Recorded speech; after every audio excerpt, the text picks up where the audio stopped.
The 7 Ravens. There was once a man who had 7 sons, and last of all 1 daughter. Although the little girl was very pretty, she was so weak and small that they thought she could not live, but they said she should at once be christened. So the father sent one of his sons in haste to the spring to get some water, but the other 6 ran with him. Each wanted to be first at drawing the water, and so they were in such a hurry that all let their pitchers fall into the well, and they stood very foolishly looking at one another, and did not know what to do, for none dared go home. In the meantime the father was uneasy, and could not tell what made the young men stay so long. "Surely," said he, "the whole 7 must have forgotten themselves over some game of play," and when he had waited still longer and they yet did not come, he flew into a rage and wished them all turned into ravens. Scarcely had he spoken these words when he heard a croaking over his head, and looked up and saw 7 ravens as black as coal flying round and round. Sorry as he was to see his wish so fulfilled, he did not know how what was done could be undone, and comforted himself as well as he could for the loss of his 7 sons with his dear little daughter, who soon became stronger and every day more beautiful. For a long time she did not know that she had ever had any brothers, for her father and mother took care not to speak of them before her, but one day by chance she heard the people about her speak of them. "Yes," said they, "she is beautiful indeed, but still, 'tis a pity that her brothers should have been lost for her sake." Then she was much grieved, and went to her father and mother, and asked if she had any brothers, and what had become of them. So they dared no longer hide the truth from her, but said it was the will of heaven, and that her birth was only the innocent cause of it.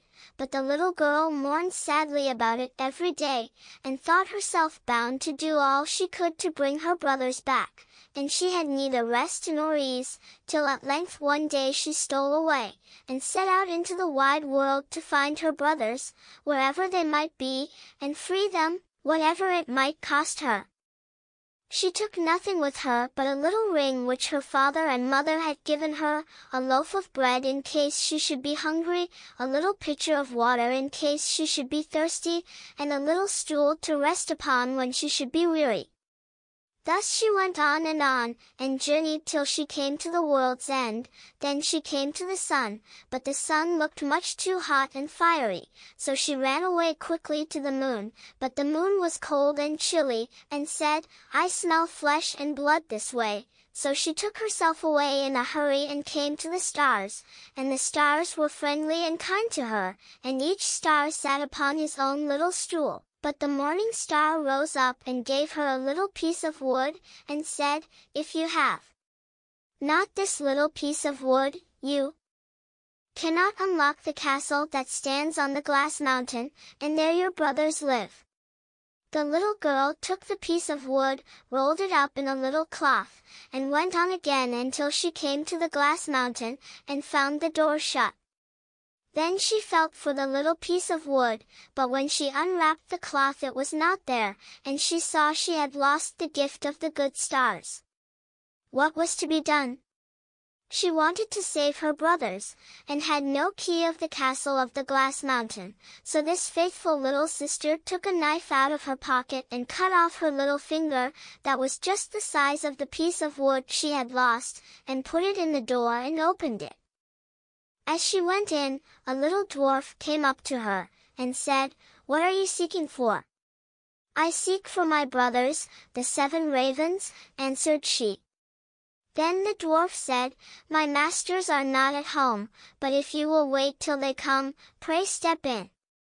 Now the little dwarf was getting their dinner ready, and he brought their food upon 7 little plates, and their drink in 7 little glasses, and set them upon the table, and out of each little plate their sister ate a small piece, and out of each little glass she drank a small drop, but she let the ring that she had brought with her fall into the last glass. On a sudden she heard a fluttering and croaking in the air, and the dwarf said, "Here come my masters." When they came in, they wanted to eat and drink, and looked for their little plates and glasses. Then said one after the other, "Who has eaten from my little plate? And who has been drinking out of my little glass? Caw! Caw! Well, I ween mortal lips have this way been."